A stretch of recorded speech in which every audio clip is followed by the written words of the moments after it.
예, 고용노동부에서 실태 조사를 한 겁니다. 자, 보편적으로 직장 내에 어떤 그런 그 갈등이나 괴롭힘이 있느냐라고 물어봤더니 85%가 있습니다라고 대답을 한 겁니다. 그럼 실제로 당신한테 일어났느냐라고 물어보니까 61.5%가 그런 경험이 있습니다. 좀 심각하죠? 예, 이건 빈도가 자꾸 이제 날로 늘어나가지고 2024년도에 신고된 건수만 12,253건이나 되고 있습니다. 자, 직장 내에 어떤 그런 갈등과 괴롭힘의 상황들이 지금 이 시대에 어느 정도 수면 위로 올랐다고 볼 수 있겠죠. 자, 그런데 이런 이제 갈등을 경험하고 해결하려고 하는 사람들은 어떻게 해결을 하느냐라고 물어봤습니다. 자, 그랬더니 보십시오. 자, 예, 회피한다. 37%. 자, 그리고, 그저 자기 혼자 안고 가는 겁니다. 그러다 보니까 스트레스나 불안이나 우울이나 이런 걸로 고통받고 있는 사람들이 무려 56%. 심지어 어떤 사람들은 이직 내지 병가가 5% 내지 9% 이렇게 되는 겁니다. 자, 10명 중에 16.8%만이 당사자하고 직접 해결하려고 한다. 이런 이제 상황이 있죠. 자, 오늘 주제는요. 우리 지난 시간에 갈등에 대해서 우리 한번 나눠봤잖아요. 그런데 우리가 지금 살펴보고 있는 소통과 관계 리더십에서 지난주에 이어서 이번 주에도 갈등이 주제입니다. 자, 이 갈등이라고 하는 것이 관계 리더십, 소통 리더십에서 제일 걸림돌이자 중요한 부분입니다.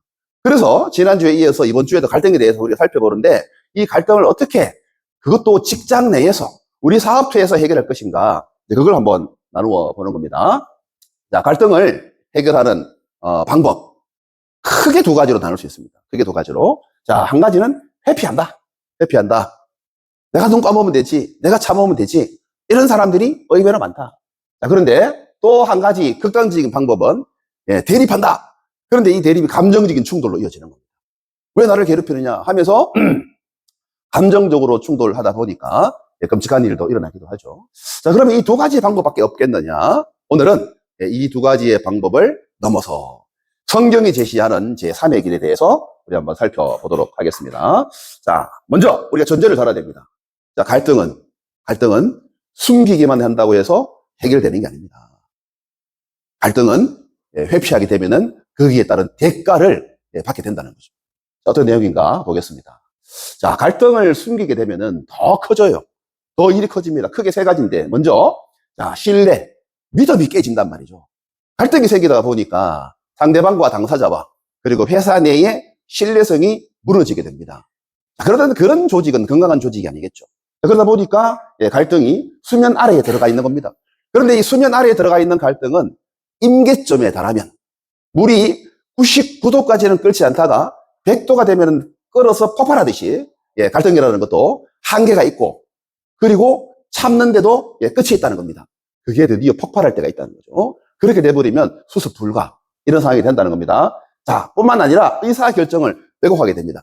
갈등을 덮어서 서로 간의 대화와 소통이 이루어지지 않으면은 그 회사나 그 개인이 결정하는 것에 대해서는 왜곡 현상이 생기는 겁니다. 대표적인 예를 우리가 한 기업에서 찾아보도록 하겠습니다. 자, 2000년도에 미국에서 큰 기업 사태가 터졌습니다. 앨론 기업이라고 하는 것입니다. 미국의 에너지, 가스를 전 미국에 공급하는 앨론이라고 하는 회사였어요. 자, 혁신적인 기업에다가 이 회사의 성장률은 다른 기업들과는 다르게 쭉쭉쭉쭉 올라왔기 때문에 저희 미국 경제계의 주목을 받고 있었습니다. 자, 그런데 이게 2001년도에 앨론 사태라고 터져요. 우리가 그동안 회계 부정으로 많이 들었던 회사가 이 앨론인데 이 앨론은 또 다른 직장 내에 이상한 문화가 있었어요. 그 문화는 바로 침묵의 문화였습니다. 여러분, 침묵의 문화가 뭘까요? 이 침묵의 문화는 자 보십시오. 자, 이 회사는 매년 하위 15%를 해고 평가하는 시스템이 있었습니다. 자, 직장인 1000명 중에 1000명이 있다고 칩시다. 1000명 중에 올해 지나고 나면은 150명을 내보내는 겁니다. 자, 이런 시스템을 통해서 경쟁을 부추기는 것은 좋은데, 자, 그러면 150명이 들지 않으려면 어떻게 돼요? 150명이 들지 않으려면 회사가 진행하는 방향에 갈등을 일으켜서는 안 되는 겁니다. 내가 괜히 입을 댄다든가, 내가 괜히 회사 부정에 대해서 이야기를 하다 보면 그 사람은 해고 순위 1순위가 되는 거죠. 그러다 보니까, 자, 말하지 않고 순종하는 사람에게는 보상을 하지만, 자, 이것이 잘못됐다고 이야기하는 사람에게는 처벌을 하는, 그러나 이런 보상과 처벌이 비대칭, 잘못된 이런 시스템을 가지고 있었어요. 자, 이런 침묵의 문화가 이 앨런에게 있었던 겁니다. 자, 이런 문화는 이 앨런을 점점 더 병들게 했습니다. 이 앨런은 드디어 2001년도에 무너지게 되는 사태를 맞이하게 되는데, 그 과정은 마치 건물이 단계로 무너지듯이 단계적인 그런 걸 밟았던 것이죠. 첫 번째, 자, 진실을 억압하다 보니까 사람들이 처음에는 한두 마디를 했어요. 이것을 이렇게 하시면 안 됩니다. 자, 이런 방향으로 한번 나가보십시다. 라고 했던 사람들은 다 정리해고되기 시작했어요. 그러다 보니까, 침묵이 하나의 문화가 된 거죠. 자, 이렇게 이제 침묵을 하다 보니까 어떻게 됩니까? 의사결정이 왜곡됩니다. 그래서 경영진에서 결정한 것들을, 이걸, 누구 하나 말하지 않는 겁니다. 그러다 보니까 독단적이 되고, 그리고 부정과 비리가 만연하게 되는 겁니다. 그러다 보니까 회계의 부정의 사태가 일어나게 된 거죠. 자, 그런데 이게 임계점에 달하게 됐을 때, 그게 바로 2001년도인데, 이 회사는 내부로부터 망하지 않았습니다. 외부로부터. 자, 이 언론이나 사정기관들이 이 회사의 회계 재물을 들여다보면서 경악을 금치 못했던 거죠. 이 회사의 부정이 사기였던 겁니다. 그래서 무너지게 된 거예요.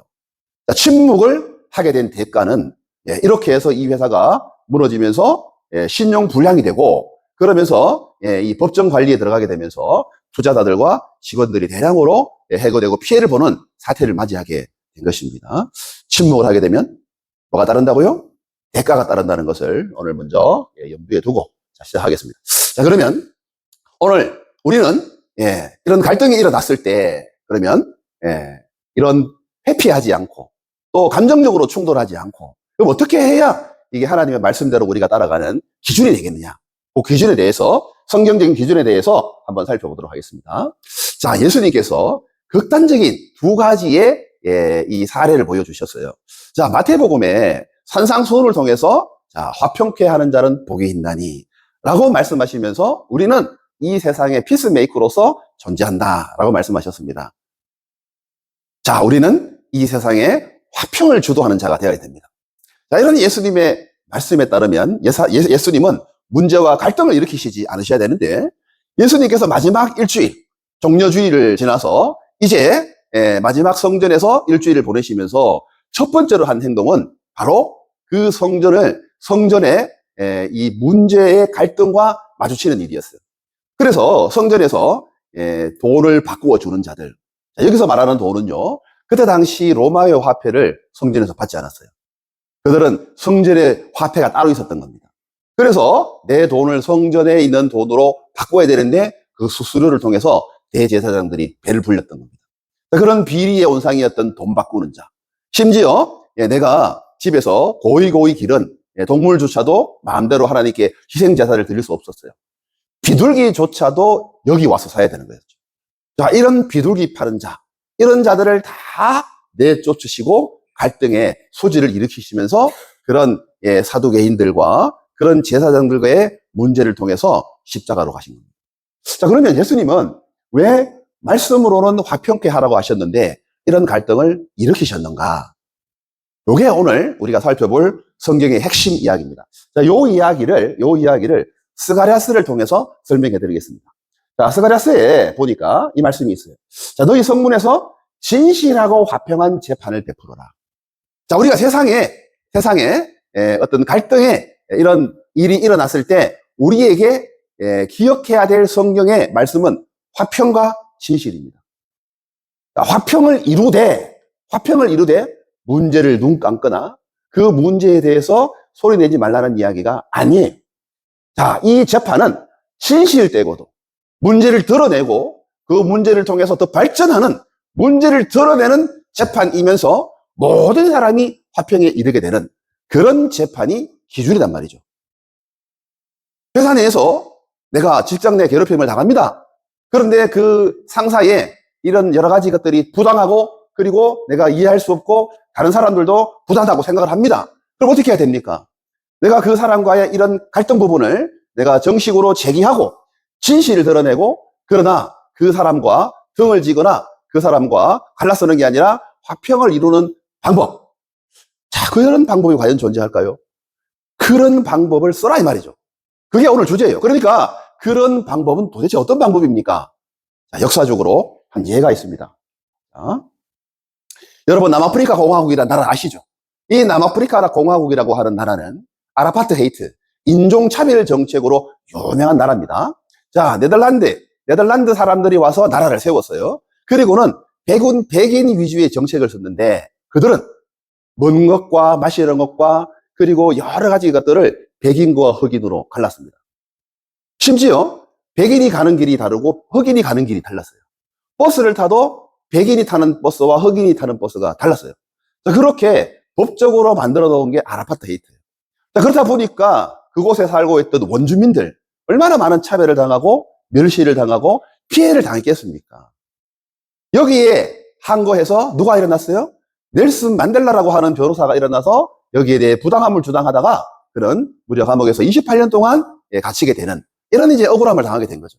그런데 세상에 화무시비롱이라고 권력이 영원한 건 없습니다. 권력이 바뀌었어요. 이 넬슨 만델라가 감옥에서 풀려나고 대통령이 된 겁니다. 자, 대통령이 된 넬슨 만델라는 자, 이런 백인과 흑인과의 갈등을 어떻게 풀었을까요? 이 사람이 스가랴서의 그 말씀을 기준으로 삼았어요. 자, 이 사람은요, 자, 보십시오. 진실과 화해위원회라고 하는 것을 만들었습니다. 자, 우리가 그동안 백인으로부터 차별받았던, 그리고 우리 흑인들이 많은 피해를 입었던 이런 상황을 내가 대통령이 되었다고 해서 오히려 백인들을 차별하고 백인들을 죽이는 것만이 능사겠느냐? 우리가 어떻게 이 문제를 잘 해결할 수 있을까라고 하다가 진실과 화해위원회라는 것을 만들어서 청문회를 전 국민이 볼 수 있도록 TV로 생중계한 겁니다. 자, 이 청문회에 기준이 있었어요. 이 청문회의 기준은 이렇습니다. 자, 조건부 사면이었습니다. 자, 먼저는 피해를 받은 사람들의 서류를 접수해서 이 사람들을 청문회에 세웠습니다. 이 사람들의 정언을 먼저 듣고 기록하게 했어요. 나는 언제 누구로부터 이런 차별을 당해서 우리 가족이 이런 어려움을 겪고 있습니다. 심지어 가족이 죽기조차 했습니다. 하고 그동안 자기가 당했던 억울함과 서러움을 청문회에서 말하게 했어요. 이걸 전 국민이 봤던 겁니다. 그리고 그 핍박의 당사자, 그 아파르테헤이트의 차별의 당사자인 백인을 불러와요. 그 백인이 그 자리에서 이 정인의 말이 사실입니다. 나는 그동안 이 사람을 이렇게 차별하고 이렇게 여러 가지로 어려움을 주었습니다. 하고 완전하고 정직하게 이 사람 앞에서 다 이야기하고 사죄하면 죄를 안 물었어요. 완전 사면이었어요. 죄를 안 물었어요. 심지어 그 사람을 죽였다 할지라도. 이렇게 이 진실과 화해의 위원회는 이 청문회를 통해서 먼저는 진실을 드러냈어요. 이 진실을 드러내기 시작하면서 사람들이 그동안 억눌렸던 마음들이 풀어지기 시작합니다.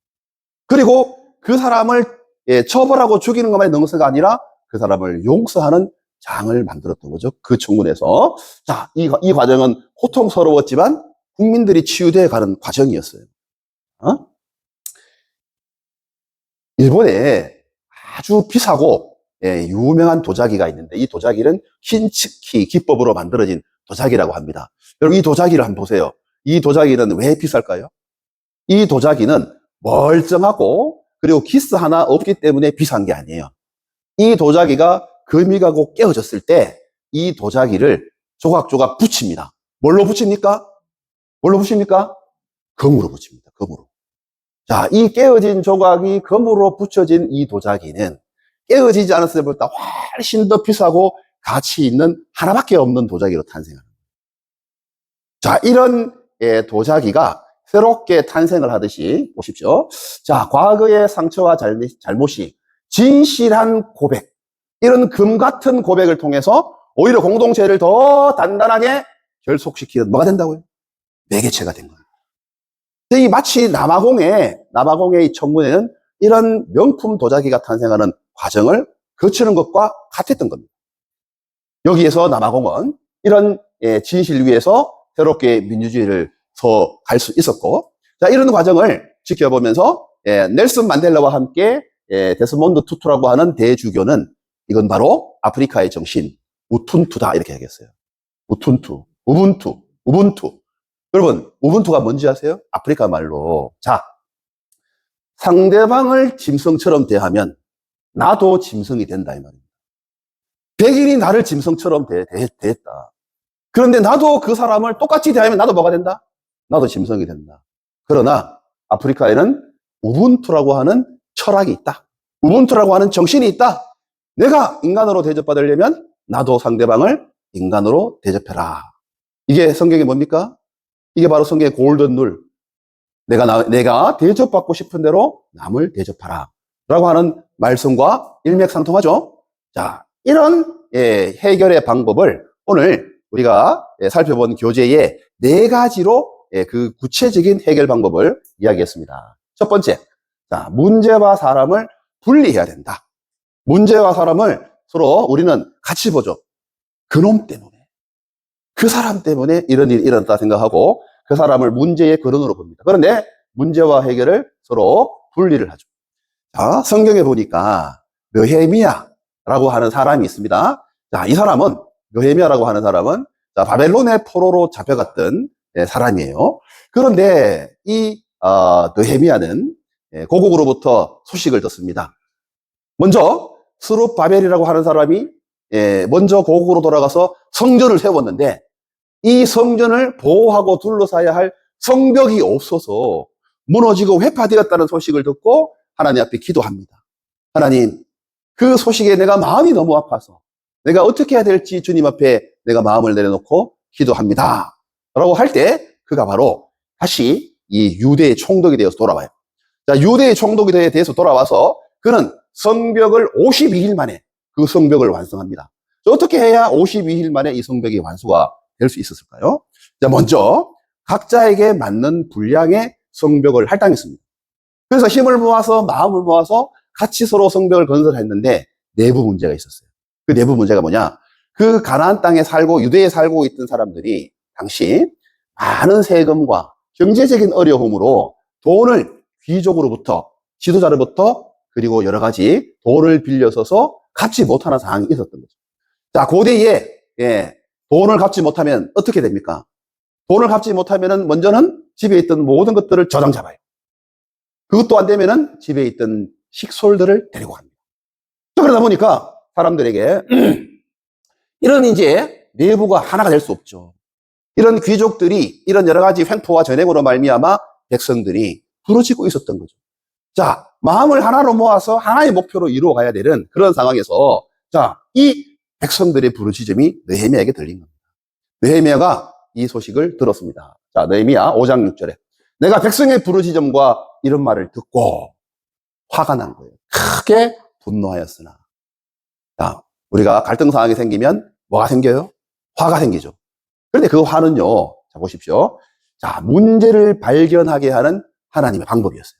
우리가 어떤 잘못된 일이나 갈등 상황이 생겼을 때 우리가 화가 나고 이런 일들이 생기는 거는 뭐 때문이다? 바로 이런 문제를 드러내게 하는 하나님의 방법이었던 거죠. 자, 이런 감정으로 거치면은 문제 해결이 안 되겠죠. 두 번째. 자, 느헤미야는 이 문제를 이제 문제와 사람으로 분리해서 해결하고자 했습니다. 자, 그래서 7절에 보니까 제일 앞에 이렇게 나와요. 깊이 생각하고 이 문제를 내가 어떻게 해결할까? 그 문제를 감정적으로 내가 적극적으로 대응하지 않고 깊이 생각합니다. 자, 먼저 이성적으로 생각을 해야 문제가 분리되는 겁니다. 사람과 문제가 분리가 되는 거죠. 그리고 난 다음에 귀족들을 따로 모았어요. 귀족들과 민장들을 따로 모았어요. 따로 모아서 그들에게 하나님의 말씀으로 꾸짖기 시작합니다. 자, 너희는 왜 같은 백성을 돌아보지 않고 하나님 말씀에 같은 백성들에게, 형제들에게 높은 인야를 취하느냐? 이게 맞느냐? 하고 그들을 꾸짖었어요. 자, 그 사람들의 인격을 꾸짖지 않았습니다. 그 사람의 문제를 꾸짖었습니다. 그 갈등이 되는 요소를 꾸짖은 거예요. 자, 그렇게 분리를 해서 이야기를 하자 이 사람들이 알아들었단 말이죠. 그래서 그 귀족들이 말하기를 우리가 당신의 말씀대로 행하여 돌려보내고 뭘 돌려보내겠어요? 가족들을 돌려보내는 거예요. 저당 잡은 물건을 돌려보내는 거예요. 그들에게서 아무것도 요구하지 아니하리이다. 라고 하는 말씀을 통해서 이제 귀족과 그리고 백성들이 하나가 되게 하였어요. 그래서 52일 만에 성벽이 다시 재건되는 이런 역사가 나타났다고 하는 겁니다. 여러분, 갈등이 일어났을 때 우리도 쉽지는 않지만 사람을 보지 말고 뭘 봐야 된다? 문제를 봐야 된다. 두 번째, 자, 경청과 이해. 자, 경청과 이해를 통해서 그 사람의 이야기를 한번 들어보라. 이거죠. 보겠습니다. 자, 먼저 경청하고 이해하라는 것은 이 갈등 해결의 출발점이자 핵심이 되겠습니다.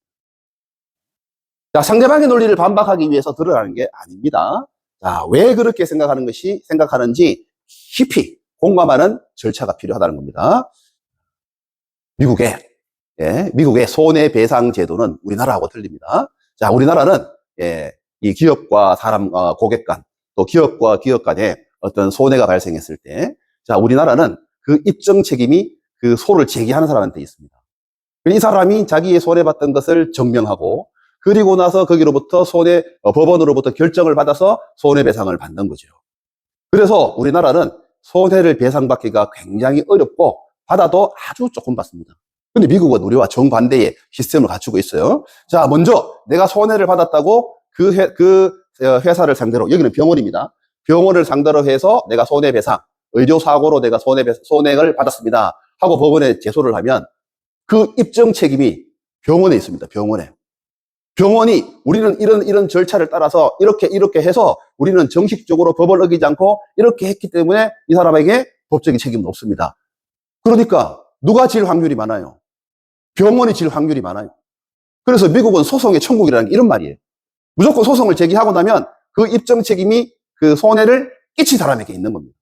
그리고 그 배상도 징벌적 손해배상이라고 해서 우리나라처럼 몇 천만 원, 몇 억 단위가 아닙니다. 몇십억, 몇백억 단위로 나오는 거예요. 그러다 보니까 내가 조금만 손해를 입어도 이 병원에다가 소를 제기하는 의료 분쟁 사고가 생각보다 많습니다. 자, 그런데 이 미시간 대학교 의료원은 자, I'm sorry법이라고 하는 것을 이제 그 병원에다가 도입을 하기 시작했습니다. 자, 요 I'm sorry법이 뭐냐? 말 그대로 죄송합니다. 자, 먼저 환자 가족을 만나서 그 사람이 왜 이런 의료사고 분쟁을 제기했는지 끝까지 듣는 시스템이 되겠습니다. 먼저 그 환자의 그 어려움과 그 환자의 그 분한 마음과 그 환자의 피해된 마음을 끝까지 들어보는 거예요. 경청하고. 그리고 병원에서는 우리가 무엇을 잘못했는지, 그리고 이 상처를 어떻게 해야 당신에게 위로해 줄 수 있는지 그걸 물어보는 거예요. 경청하고 이해하고 공감하는 거예요. 자, 그랬더니 놀라운 일이 벌어졌어요. 의료소송 건수가 무려 50%나 절감이 된다는 겁니다.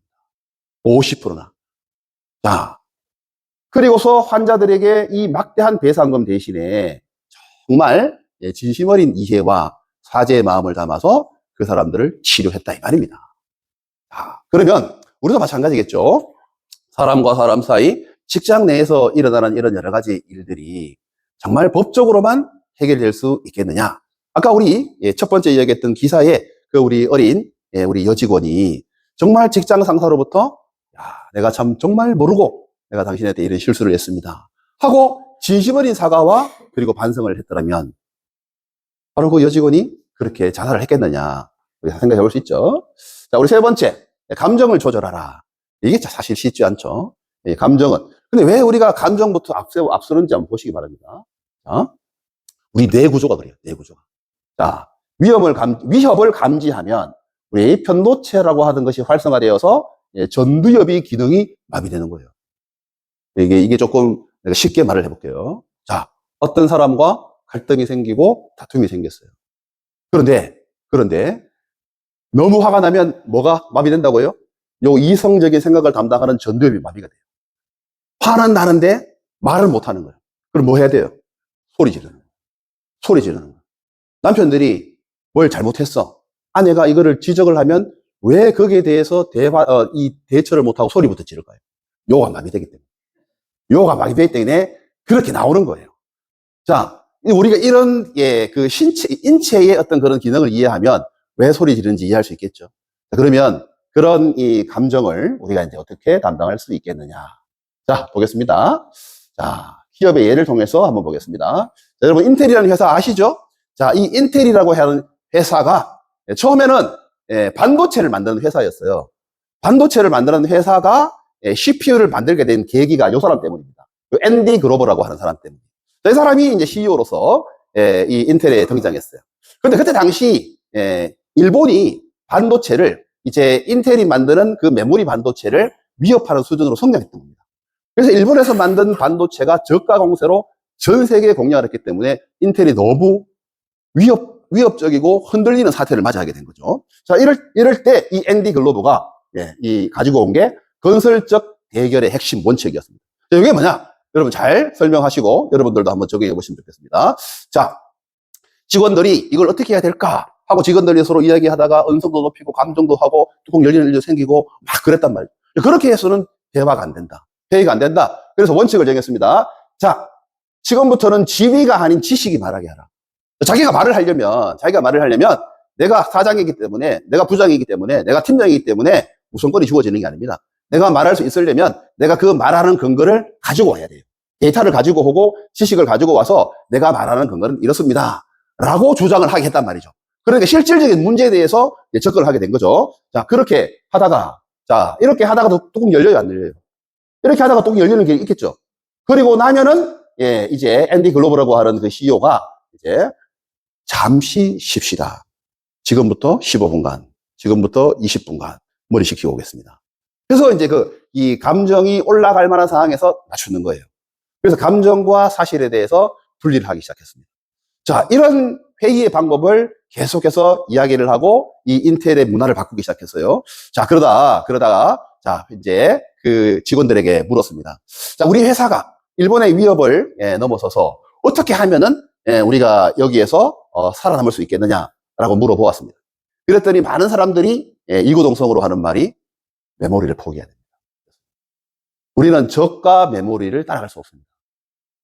그 저가 메모리 때문에 우리가 자칫하면은 크게 넘어질 수 있습니다. 자, 그 일본의 저가 메모리가 그렇게 성공했어요. 근데 그 일본의 저가 메모리를 무너뜨린 회사가 어디예요? 그 삼성이에요, 삼성. 삼성이 고방을 그대로 썼거든요. 그래서 삼성이 그 메모리를 가지고 지금 전 세계에 이 하이닉스와 같이 합쳐가지고 전 세계 메모리 시장의 90%를 우리가 가지고 있습니다. 자, 이 메모리를 포기했을 때 바로 이 대안이 뭐냐? CPU였어요. CPU, 프로세서. 이 마이크로 프로세서를 이제 그러면 도입을 해서 우리는 CPU로 가자. 해서 성공한 회사가 바로 이 회사가 되겠습니다. 인텔이 되겠습니다. 자, 근데 이 CPU도 이제 위협을 받고 있죠. 지금은 이 CPU가 뭐 들어갔습니까? GPU로 갑니다. GPU. 자, 그다음에 네 번째 마지막 해결책. 자, 일터에서 화평을 추구하는 네 번째 해결책. 자, 함께 그 대화를 통해서 함께 해결책을 찾아보자 이겁니다. 자, 사우스 항공, 우리가 매번 이 예를 들고 있는 사우스 항공 예를 들겠습니다. 자, 사우스 웨스트 항공은요, 이제 좀 독특한 문화가 있었어요. 이 회사는 처음에 출발할 때부터 저가 항공이었습니다. 자, 돈 좀 적게 내고 서비스 좀 덜 받고 편하게 타라 이거였습니다. 그래서 미국은 워낙 주와 주 사이 거리가 멀기 때문에 서로 같이 이렇게 비행기가 많이 이렇게 왔다 갔다 하는데 그 비행기를 대상으로 해서 저가 항공을 해서 이제 성공하는 듯 보였습니다. 자, 이 회사의 그 대표적인 그 캐리커처는 뭐냐면 땅콩이었어, 땅콩. 자, 다른 비행기 이런 그 고급 회사들은 전부 이런 고급진 음식들을 내는데 우리는 돈 좀 덜게 받고 대신 땅콩 줄게, 땅콩. 간식이 땅콩이었어요. 그래서 땅콩 그러면 사우스 웨스트 항공 이렇게 이제 인식이 될 정도로 이제 땅콩을 통해서 정체성을 이제 드러냈단 말이죠. 그래서 이게 이제 사람들한테 먹힌 거예요. 이게 바로 이제 사우스 웨스트 항공의 실용주의 정신과 정체성을 나타내는 대표적인 커리커처가 된 겁니다. 자, 그런데 이 땅콩도 많이 먹으면 돈이 나와야 안 나와요. 땅콩도 이 항공사에서 나눠주기 전에 이 땅콩도 돈이 1년에 수백만 달러가 나가니까 여기에서 경영진들이 지금 우리 중동 사태처럼 그때도 이런 여러 가지 이제 연료 대란이 있었어요. 연료비 상승과 또 다른 저가 항공의 경쟁 심화로 땅콩을 없애면 어떨까 하고 경영진이 계획을 발표했단 말이죠. 자, 그랬더니 직원들이 여기에 들고 일어난 겁니다. 그래서 경영진과 직원들의 어떤 갈등 상황이 생긴 거죠. 자, 직원들이 이렇게 얘기했습니다. 땅콩을 없애는 것은 사우스웨스트의 영혼을 버리는 것과 같다. 땅콩은 지켜야 된다. 이런 이제 정신을 가지고 이제 이 현장 직원들이 이야기를 한 겁니다. 현장 직원들이. 성무원들이나 지상 직원들이 그 땅콩, 그거 우리가 어떻게든지 우리가 지켜가는 것이 이 사우스웨스트의 항공의 정신을 지켜가는 것이다. 하고 경영진과 그리고 그 현장 직원들 간의 갈등이 일어난 거죠. 자, 그럴 때 이 경영진들이요. 자, 이걸 통해서 이 사람들이 정말 회사에 대한 애정이 있구나. 이걸 확인하면서 자, 이 정체성을 지킬 수 있는 방법은 뭐냐? 그럼 우리 같이 한번 의논해보자 하고 함께 그 갈등을 풀어나가기로 했습니다. 결론이 어떻게 났을까요? 보십시오. 이 직원들이 아이디어를 냈는데 뭘 냈냐면 이렇게 됐습니다. 자, 비행기가 지상에 머무는 시간을 5분만 더 줄여보자. 이게 무슨 말인지 아십니까? 5분만 줄인다고 해서 무슨 돈이 되겠느냐? 아닌 거죠. 비행기는 하늘에 떠 있는 순간 돈이 되는 거죠. 노선이 하나 더 나오는 순간에 돈이 된다 이 말입니다. 그런데 노선을 하나 더 띄우려면 거기에 종사하는 많은 사람들, 비행기 티켓 발권부터 시작해가지고 그 화물 취급하는 사람들, 그리고 그 음식, 그 기내식 나눠주는 사람들이 더 빨리 일하고 더 열심히 해야 이게 5분이 더 뜰 수 있는 거죠. 그 5분을 모아서 노선을 더 만들면 땅콩값이 나온다는 겁니다. 이걸 누가 냈어요? 경영진이 낸 게 아니라 이 직원들이 스스로 혁신적인 대안을 제시하게 됐단 말이죠. 자, 이걸 통해서 사우스웨스트 항공은 더 하나가 되는 상생의 길을 갔습니다. 직원들은 스스로 우리는 심리적인 언어, 이 말은 내가 주인 정신을 가지고 내 직장을 이렇게 한번 해봤다라고 하는 그런 자부심을 가지게 되었고, 그리고 회사는 당신들과 우리는 하나다, 같이 가자, 이런 이런 그 상생의 모델이 된 게 바로 이제 사우스웨스트 항공의 이야기가 되겠습니다. 자, 네 가지 방법, 이야기했죠. 이 네 가지 방법을 통해서 우리가 서로 회피하거나 감정적으로 충돌하는 제3의 길이 있다라고 하는 것을 여러분들이 오늘 기억하시고, 결론. 자, 보겠습니다. 진정한 화평은 보십시오. 그저 덮는 게 아니에요. 자, 불편한 진실. 이 불편한 진실이 그 공동체를 살리고 그 공동체가 앞으로 나가는 방향인데, 이 불편한 진실을 사랑으로 말하고 상대방을 진심으로 이해하며 그리고 감정을 다스리고 함께 해결책을 찾아가는 긴 과정이다. 이렇게 정의할 수 있습니다. 자, 오늘 이 화평의 이 말씀을 통해서 제3의 길을 통해서 하나님의 말씀을 따라 여러분들도 모든 갈등 가운데서 해결되는 그런 축복이 있기를 우리 주님의 이름으로 축원합니다.